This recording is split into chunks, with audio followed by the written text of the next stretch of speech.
Saúde mental. Em época de pandemia, estamos mais propensos a adquirir algumas doenças. Você quer descobrir mais sobre a saúde mental? Acompanhe.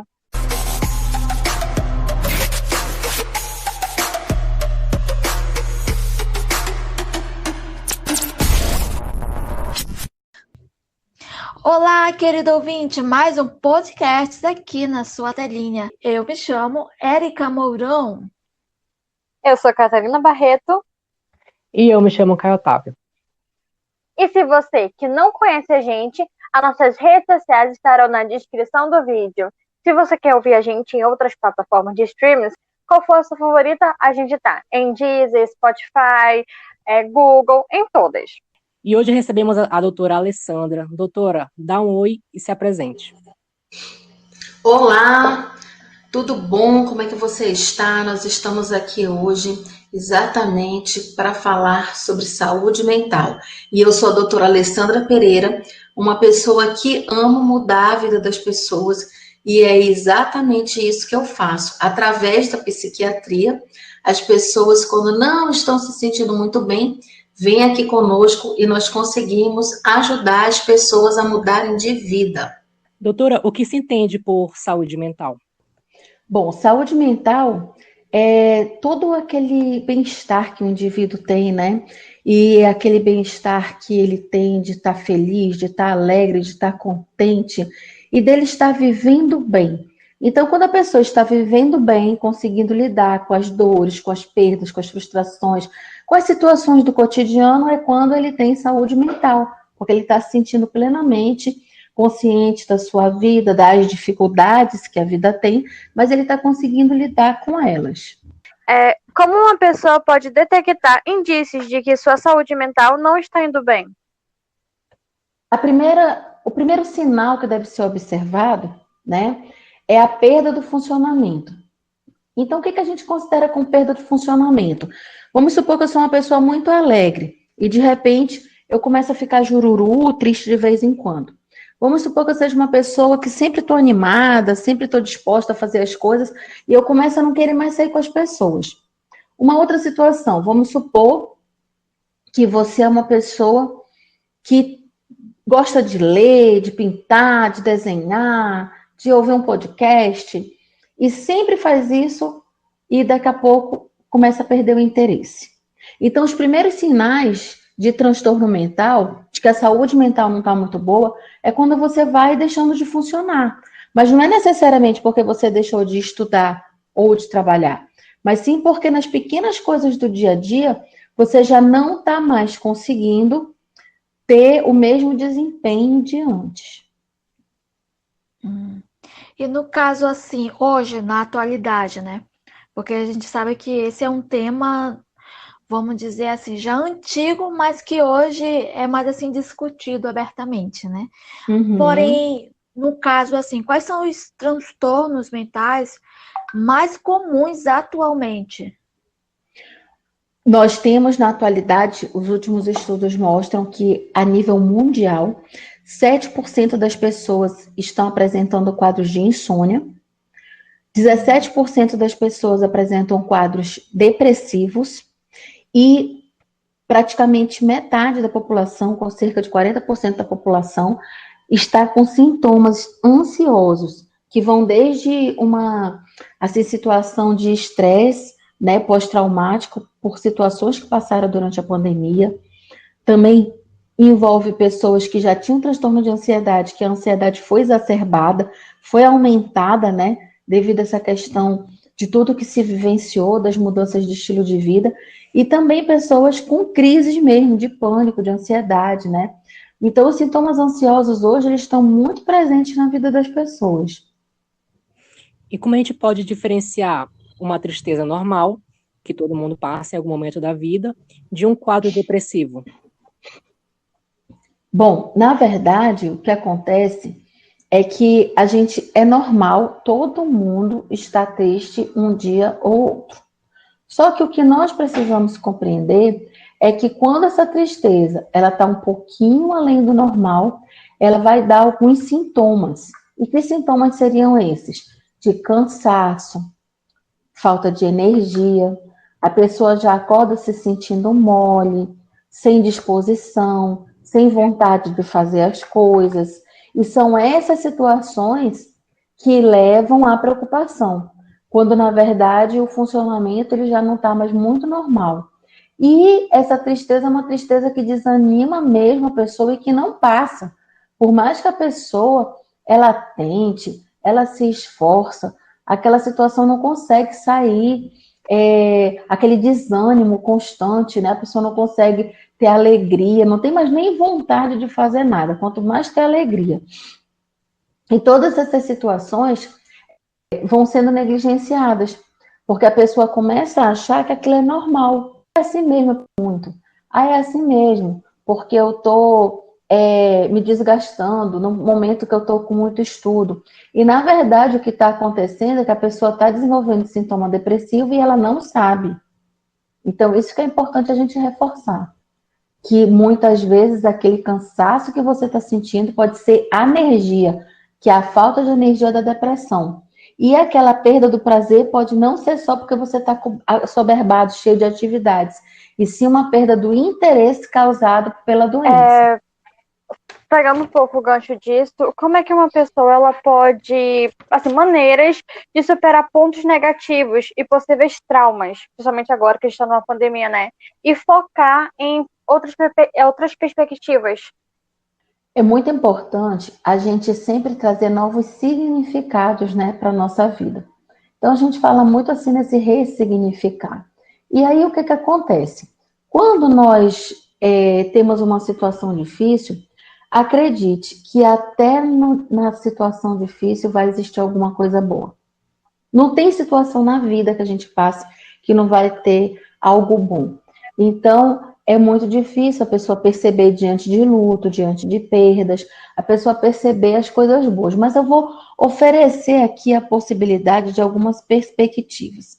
Por exemplo, vamos supor que você tenha perdido uma pessoa muito querida. Com certeza você tem saudade, mas você só tem saudade porque teve tanta coisa boa que foi vivida, tanta coisa boa para se lembrar daquela pessoa ao seu lado.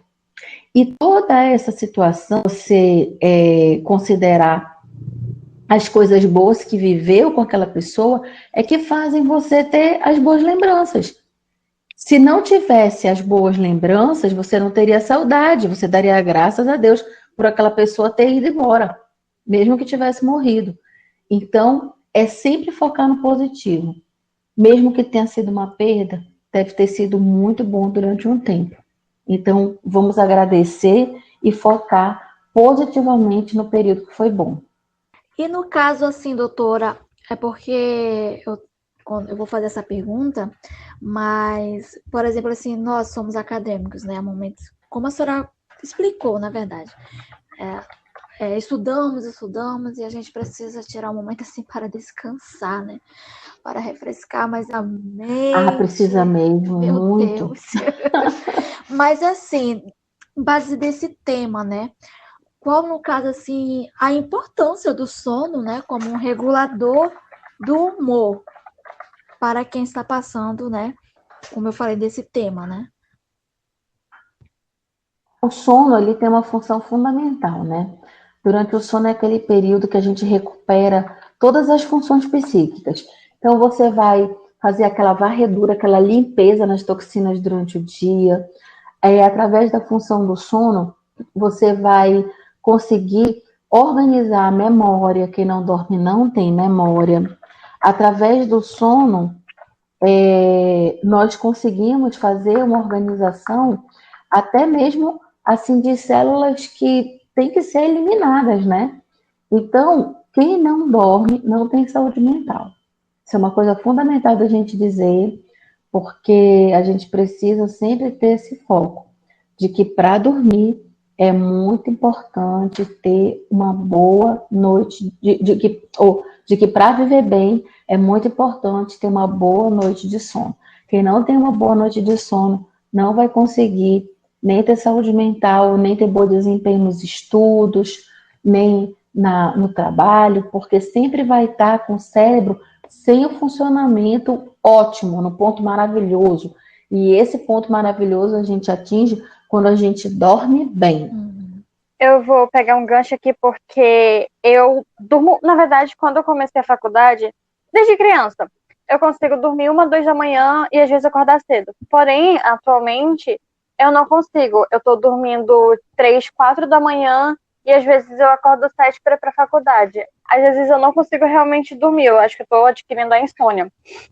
Desde quando começou a pandemia, que antigamente eu conseguia dormir mais cedo e conseguia descansar bem, mas agora eu não consigo. E eu também tô, tipo, muito desgastada. É como se, sei lá, no meio da pandemia, quando eu estava gravando o podcast, eu até comentei com o pessoal que eu tava muito desanimada com tudo mesmo. Nem a aula, tipo, minha vida acadêmica tava muito ruim. Eu não cheguei a ficar em nenhuma matéria, mas não é notas boas, entendeu? Eu não passei com notas boas. Na semana de prova, eu quase não dormi. Também não tirei notas ruins, porém não foi o que eu esperava, porque eu estudei bastante. Então, eu vou me preocupar mais em aquisitar isso, até ânimo aqui em casa. Eu sou muito elétrica. Aqui em casa, eu sempre faço. Agora eu vou te dar uma dica. Vamos, dicas do sono, né? Às vezes a gente, tipo assim, até quer dormir melhor, mas a gente não sabe como. O corpo, ele precisa compreender que você vai dormir. Então, a gente precisa, por exemplo, eu vou dar um exemplo. Quando a gente vai comer, a gente sente o cheiro, a gente começa a mastigar, e todo o aparelho digestivo, ele começa a se focar, ele começa a focar para fazer aquela digestão, certo? Quando a gente vai dormir, o que a gente quer fazer? A gente quer deitar, fechar o olho e dormir. E, na verdade, não tem um botão de liga ou desliga dizendo para o cérebro, liga, desliga. Esse botão não existe. Então, o que nós precisamos compreender é que a primeira coisa é não fazer uma refeição muito pesada de noite. As pessoas, às vezes, têm mania de sentar para comer pão ou tapioca com café. Isso vai atrapalhar no sono. Tomar Coca-Cola vai atrapalhar no sono. Até mesmo o uso de vinho vai atrapalhar no sono. Outra coisa, celular. Se a pessoa não desligar o celular em determinado horário, a luminosidade na retina vai ficar dizendo para o cérebro, é dia. E ele não vai conseguir desligar enquanto ele achar que é dia. E o sono não vai vir. Atividade física. Às vezes a pessoa vai fazer atividade física e vai fazer toda uma ativação corporal depois das 8 da noite. Então você tem que ter um período de no mínimo 2 a 3 horas do fim da atividade física até o horário de dormir. Isso também é uma coisa muito importante. Atividade física, ela é fundamental para um sono bom, mas ela tem que ser feita no horário adequado, no máximo no fim da tarde, porque no período da noite já vai prejudicar o sono também. E aí a gente precisa compreender que para esse desligado do cérebro, você tem que colocar a luz amarela no seu quarto, colocar a luz amarela no banheiro, evitar nesse horário as luzes brancas que ficam dizendo para o cérebro que é dia, dia, é dia. Você tem que conseguir, nesse período, você preparar o ambiente com uma música relaxante, de forma que o seu cérebro entenda. Prepara um chá, aí se você gosta de óleos essenciais, é maravilhoso colocar óleo de lavanda, principalmente. E aí você já vai dizendo para o organismo, olha meu cérebro querido, deu 10 horas, nós vamos desligar. Então você já vai desconectando de tudo, já vai preparando todo o ambiente sem barulho, sem luz excessiva, com a temperatura agradável para você chegar e dormir.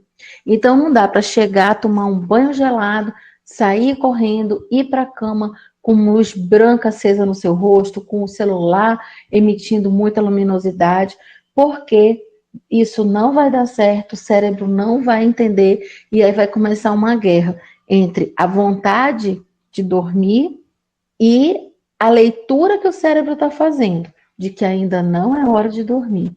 E aí começa a ter a briguinha na cama. Durmo, não durmo, durmo, não durmo. Então, para isso não acontecer, precisa sinalizar para o cérebro, através de um ritual que se adquire, de que está chegando a hora de desligar. Eu tenho um horário certo, assim, para dormir? Na verdade, tem um horário certo de cada um. O horário certo, ele até existe, mas ele vai ser um horário individual. Por quê? Porque esse horário individual, ele vai depender do horário que eu costumo dormir, que eu costumo acordar.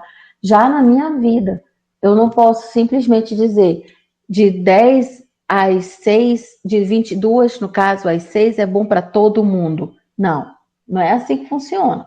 Geralmente, o que a gente faz? Qual é o horário que seria melhor você acordar? O horário que seria melhor você dormir? E que você mantenha de 6 a 8 horas de sono por noite. Tem gente que vai dormir 5 a 6 horas e está tudo bem. Tem gente que vai precisar dormir até 10 horas por noite e está tudo bem também. Contanto que a pessoa acorde disposta, se sentindo repousada e que esteja pronta para o dia inteiro. Existe alguma coisa para quem, assim, no meu caso, eu sou extremamente ansioso e antecedendo os eventos que eu já fiz na faculdade, um dia antes eu ficava extremamente assim ansioso e eu acabava não conseguindo dormir em alguns casos, né, por pensar demais, né, no que ia acontecer na manhã seguinte. Existe alguma coisa para a gente assim desligar tudo o que vai acontecer no dia seguinte, assim, ou alguma coisa que a gente vai fazer? O que a gente recomenda muito é a pessoa fazer práticas meditativas, né? A pessoa fazer prática meditativa, buscar sempre ter um ambiente calmo, sereno, tranquilo. E a música, que é muito importante, os cheiros, os óleos, né? Que você pode estar usando óleo de lavanda, essências de lavanda. Então, isso é muito, muito, muito importante. É você educar o seu cérebro para que ele desligue. E para você fazer esse processo de educação mental, você precisa começar a treinar as ondas cerebrais a modificarem o seu comportamento através da música, né? Colocando as músicas relaxantes, de preferência. Nós temos muitas playlists que são comprovadas pela neurociência, que fazem essa indução do relaxamento, e também através do exercício meditativo, que hoje em dia tem muitos aplicativos, né, que vão orientar, fazer uma meditação guiada. Eu não sei se a senhora já ouviu falar do ASMR, né? O ASMR agora por um tempo durante a pandemia, foi a moda, né, dos jovens, que ele tinha uma Isso. coisa que tipo falar bem baixinho, com sons, né, de água caindo, sons de mata. E isso era muito bom. A senhora acha que isso, assim, ouvir o ASMR durante o sono, antes do sono, pode ajudar, assim, para quem tem alguma dificuldade para dormir? Ajuda bastante, porque é exatamente isso que ele se propõe, a fazer essa modificação do padrão cerebral, né? Exatamente para poder atingir essa sensação de relaxamento. Eu acho que todas as tentativas são válidas, até o cafuné. Eu acho que muitas vezes a gente tem que ver o que é a realidade, o que é mais assim factível para cada um, né?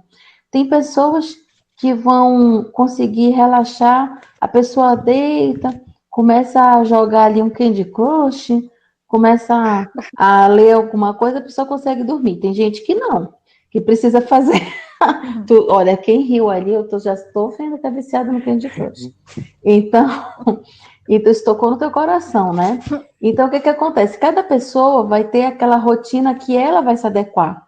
É importante que a gente não generalize, que tem uma ação que vai ser boa para todo mundo, mas sim que a pessoa encontre qual é o seu ponto de encontro. Olha, eu vou te contar o meu. Eu posso às vezes estar assim até brigando para lá e para cá com o meu sono, mas se eu me aconchegar no meu marido, ele começar a fazer um cafuné, eu durmo rapidinho. Agora, se você não tem cafuné, aí você vai meditar. Mas eu tenho minha meditação e tenho meu cafuné. E no caso assim, fugindo um pouco também do que foi repassado, no caso assim, o crescimento, né, de número de adolescentes e crianças que sofrem com ansiedade, depressão, e no caso alguns assim, até se mutilam, né, se machucam.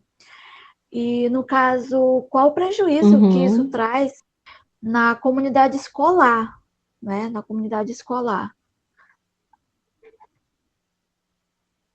Hoje nós vivemos, né, uma fase assim da humanidade, né, muito difícil. Então, o que que acontece? A gente precisa compreender que todas as vezes que todas as vezes que a gente tem uma mudança na vida da gente, é normal, vai acontecer, né, da gente ter novas situações, da gente ter mudanças, da gente ter que se adaptar àquilo. O que que acontece? O que acontece especificamente é que nessas situações a gente gera um estado de ansiedade, qualquer ser humano. Os jovens e os adolescentes, eles estão passando por momentos de muita cobrança, né, numa fase de intensa mudança. E isso tem deixado muitos jovens ansiosos.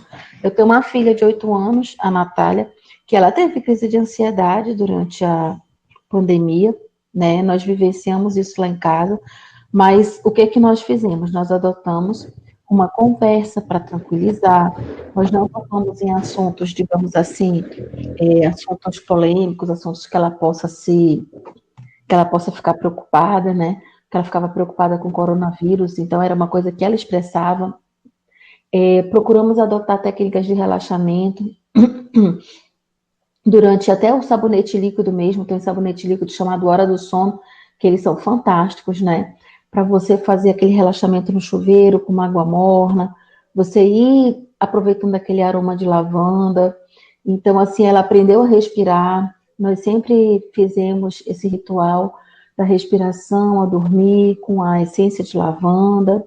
E aí, ela mesmo, como criança, se acostumou a desligar os eletroeletrônicos, a fazer ritual de relaxamento. E isso foi muito bom para ela, que já conseguiu, assim, numa idade muito precoce, lidar com isso. E muito bom para mim, que também passei a adotar o mesmo ritual, porque eu tinha que acompanhar, né?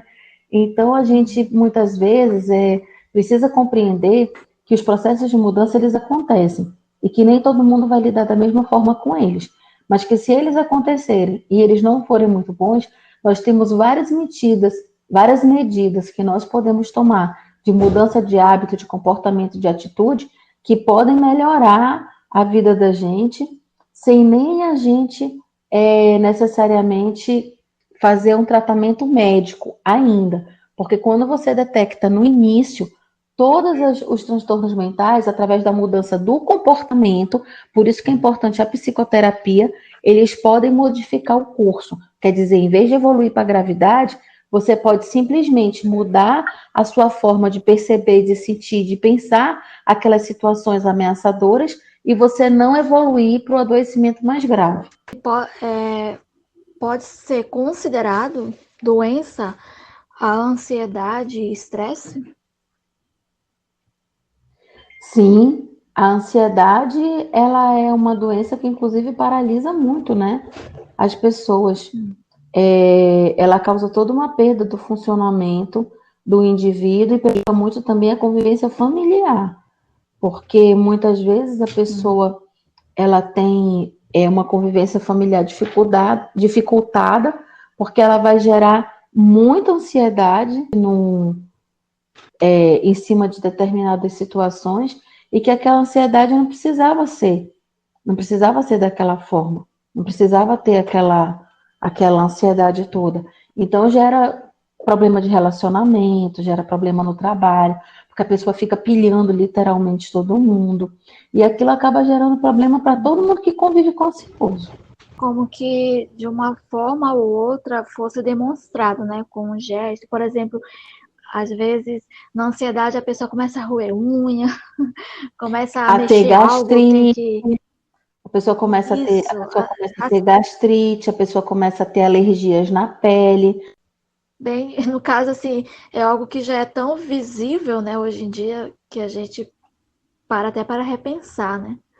Eu tenho que me cuidar para não gerar algo pior, para não gerar algo, mas assim, vamos dizer assim, o pior mesmo, né? Eu tenho que me cuidar melhor. Muitas vezes, eu vou falar uma coisa assim que é bem interessante, né? Sobre a questão da ansiedade. A gente tem que ver como a gente se vê E na ansiedade a pessoa se vê como impotente. A pessoa tem que perceber como ela vê os outros. Ela geralmente vê as pessoas como cobrando muito dela, como exigindo muito dela, e ela se sente pressionada. E como ela vê o mundo de forma ameaçadora. Quando você começa a entender que se você tiver o resultado que você estava esperando, tá tudo bem. E que se aquele resultado também não for aquele, também tá tudo bem, você vai aproveitar o processo. Eu vou gerar um processo de aprendizado, eu vou gerar um processo de desenvolvimento aqui de uma situação, mas eu vou aprender, vou construir algo a mais em mim com isso. Se der tudo certo, ótimo. Se não der, eu aprendi um bocado de coisa e eu vou poder batalhar para poder tentar de novo e poder fazer cada vez melhor. As primeiras vezes que a gente foi correr, com certeza a gente sabe se bater em outra casa. As primeiras vezes que a gente foi falar, a gente só falava Gugu Dadá. Então, mas hoje em dia, você tem medo de andar? Você tem medo de falar? Não, porque você aprendeu. E a gente tem medo de tudo aquilo que a gente percebe como ameaçador, porque a gente acha que a gente não sabe fazer, que a gente não vai dar conta. Mas se der conta, tudo bem. E se não der conta, também vai estar tudo bem. Bom, agora vamos para as perguntas dos nossos ouvintes, que é o quadro Fala Aí. A primeira pergunta é da Silvia Bittencourt. Existe algum tipo de exercícios práticos para que as pessoas possam realizar, evitando assim a ansiedade latente? Sim, com certeza, porque os exercícios são exatamente atividade física, uma alimentação sem psicoestimulantes, principalmente do meio da tarde para a noite, e fazer as práticas meditativas, né? Mindfulness, ou então você pegar aplicativos de meditação teleguiada, e você procurar fazer aquele momento para você. Fazer um banho relaxante, sentir a água caindo, fazer massagem, yoga, tem várias práticas de relaxamento que podem ser feitos. Eu, particularmente, sou muito adepta e é muito comprovado cientificamente a questão da meditação. Então, recomendo a todos. Kalinka Murian pergunta: como manter uma saúde mental equilibrada nessa contemporaneidade? Principalmente nós, mulheres, que temos uma vida super agitada, de dona de casa, mãe, professora, e ainda ter tempo para a família e lazer, sem se sentir culpada de ambos os lados. Na verdade, a vida é feita de escolhas. Quando a gente escolhe se sentir culpada, a gente vai se sentir culpada. Então, é muito importante a gente escolher o que vai ser prioridade naquele momento. Tem momento que a gente tem que dar prioridade para os outros. Mas tem momento que a gente tem que dar prioridade para a gente. Geralmente, as mulheres, elas se cobram muito por padrões sociais. Tem que estar sempre magra, bonita, cheirosa, ser uma mãe excelente, ser a melhor mulher do mundo, uma profissional de destaque, a melhor aluna da sala. Não dá para ter tudo. Então, a gente vai ficar com que parte? Qual é a parte que vai nos fazer mais bem, que vai nos satisfazer? E alguma coisa você tem que abrir mão. Você vai ter um tempo, você e seu marido, você não vai encontrar com as amigas. Na outra semana, você vai encontrar com as amigas, você não vai ter um tempo com os filhos. E assim você tem que aprender a mediar. E ir abrindo mão de umas coisas em detrimento das outras. Não pode exagerar em um canto só. Eu vou me dedicar a minha vida aos meus filhos. Os filhos crescem, a casa cai. Porque filho a gente cria para o mundo. As minhas amigas são é a coisa mais importante da minha vida. Aí um belo dia, você percebe que você não estava dando tanta atenção para o seu casamento ou para o seu namoro. Então, tudo na vida é feita de equilíbrio. Toda a vida é feita de equilíbrio. Toda a vida é feita de equilíbrio e toda a vida é feita de equilíbrio. Nós precisamos compreender que nós temos múltiplos papéis. Mas na hora de você viver o presente, você tem que estar ali de corpo e alma. No ali e no agora. Se você está no momento de você estar com você, seu marido, namorado, amante, o que for, viva esse momento. Esqueça as crianças, esqueça os amigos, esqueça o trabalho, esqueça tudo. Eu estou no modo estudo. Então, vamos viver aquele momento de estudar. E naquela hora, não dá para estar teclando, para estar se distraindo, para estar envolvido com outras situações. Agora eu vou ficar com as crianças, então eu vou ficar com as crianças e não vou estar focado em outras situações, porque o tempo de qualidade é a melhor coisa que a gente pode deixar para os filhos da gente. Então aproveite o momento que você está vivendo, distribua isso com equilíbrio e não esqueça principalmente de um tempo para você. Henrique pergunta: tenho depressão e sou bipolar. Sofro muito com isso e não consigo manter um relacionamento saudável, pois tenho mudanças súbitas de humor. Existe remédio ou tratamento que possa me ajudar? Então vamos lá. Depressão, ela é um lado do transtorno de humor bipolar. O nome do transtorno já diz, bipolar, que tem dois polos. Então, você vai ter o polo da depressão, o polo da exaltação de humor, né? E esse humor, ele só vai conseguir ser mediado com o tratamento médico adequado. Então, o que você precisa fazer, na verdade, é buscar o tratamento médico adequado.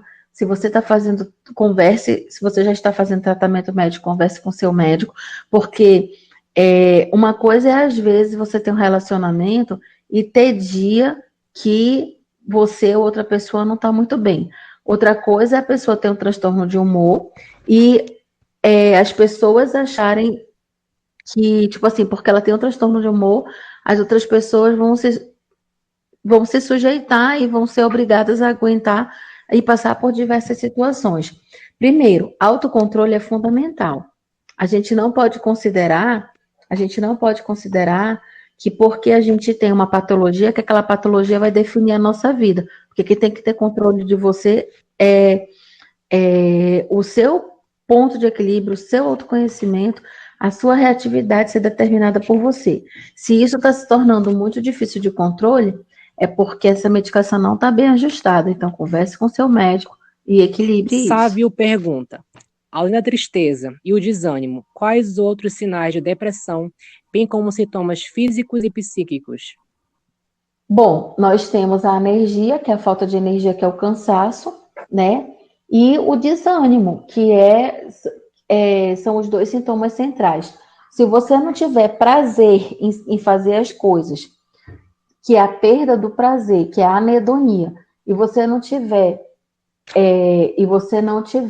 energia para funcionar, para viver, o que vai acontecer? Você não vai conseguir viver bem. E é quando isso é uma característica do quadro depressivo. Os outros sintomas, tipo chorar, não conseguir dormir direito, ter prejuízo alimentar, já são secundários, mas os sintomas centrais são perda de energia e perda do prazer. Laís Dácio pergunta: em uma realidade que se torna cada vez mais fácil a relação virtual para se manter as relações, cumprir compromissos, como cuidar da saúde mental e estabelecer limites? Bom, nós precisamos entender que isso é mais difícil para a gente, mas para as novas gerações, principalmente a geração Z, que é de quem já está entre 10 a 25 anos, isso já não é mais tão difícil assim, porque já é uma geração acostumada a múltiplas tarefas. Depois dos 20, já tem assim um resquício da geração anterior, né? Mas a nova geração que se forma é tão conectada que não tem necessidade nenhuma de descer para o play e encontrar com ninguém em canto nenhum. A necessidade é entrar no jogo online, compartilhar informação online, é socializar de forma online, é passar o domingo em casa porque vai estar socializando online. Então, nós precisamos ver qual é a necessidade e a realidade de cada um. E como eu disse anteriormente, continuo dizendo, o importante é o ponto de equilíbrio. O ponto de equilíbrio que vai ser estabelecido é que você não pode se isolar, mesmo que você esteja socializando virtualmente, mas você também não pode considerar que porque você não está encontrando ninguém, você está isolado. Distanciamento físico é uma coisa, isolamento social é outra. Hoje em dia, com o advento das redes sociais, não existe mais isolamento. O que existe é o distanciamento físico. Zuíla pergunta: como garantir o equilíbrio entre trabalho e descanso enquanto se faz home office? Olha, tem uma técnica assim que a gente usa, que é uma técnica bem legal, que a gente chama do 888, que é assim, a gente conseguir ter 8 horas para dormir, a gente conseguir ter 8 horas para, digamos assim, trabalhar ou estudar com afinco, e a gente conseguir ter 8 horas para si, para lazer, para comer, para tomar banho, para encontrar com alguém, para teclar no WhatsApp, para ver uma série, enfim, para outras coisas. E o que é importante? É você determinar um local para você fazer esse home office, um local fixo, né? Onde você vá lá e sente e você trabalhe. Você considerar as pausas só nos horários que você teria habitualmente e você não se sabotar. Isso vai ser muito importante. Tati Martins pergunta: como se manter informado e lidar com as expectativas de piorar o quadro de contaminação e mortes, sem ter uma crise de ansiedade?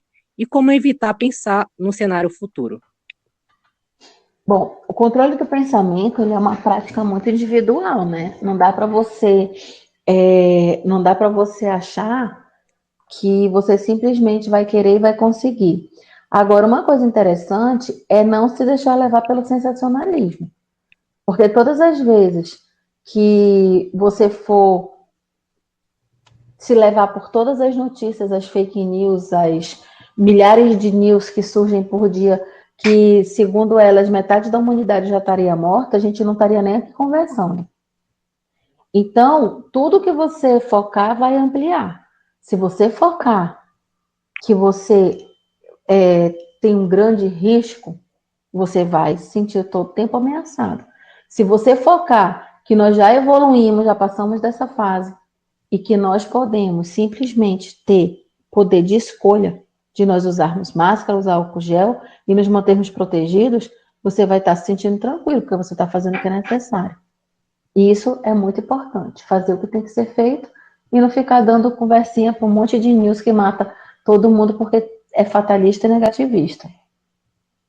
Essa pergunta agora é de uma pessoa que mora fora. É a Beca Ramos. O que recomenda para as pessoas que moram só, incluídas que vivem fora do país? Como lidar com essa solidão? Solidão não existe. É. Na verdade, o que existe é uma percepção de que se está só. A gente precisa diferenciar, né? Nós vivemos num mundo altamente conectado. Tanto que ela está fazendo uma pergunta aqui no nosso podcast. E aí, o que acontece? A gente precisa compreender que a percepção que as pessoas têm de ilusão nem sempre é uma percepção verdadeira, né? O que acaba acontecendo? É que quando uma situação onde você está só, você não pode se isolar. Você precisa chegar no lugar, ter relações naquele lugar. Você precisa ter uma rotina de você falar com as pessoas que você se relaciona no local onde você tem origem. Você precisa ter rotina de você falar com a sua família. Você precisa ter uma rotina de manter relacionamentos virtuais.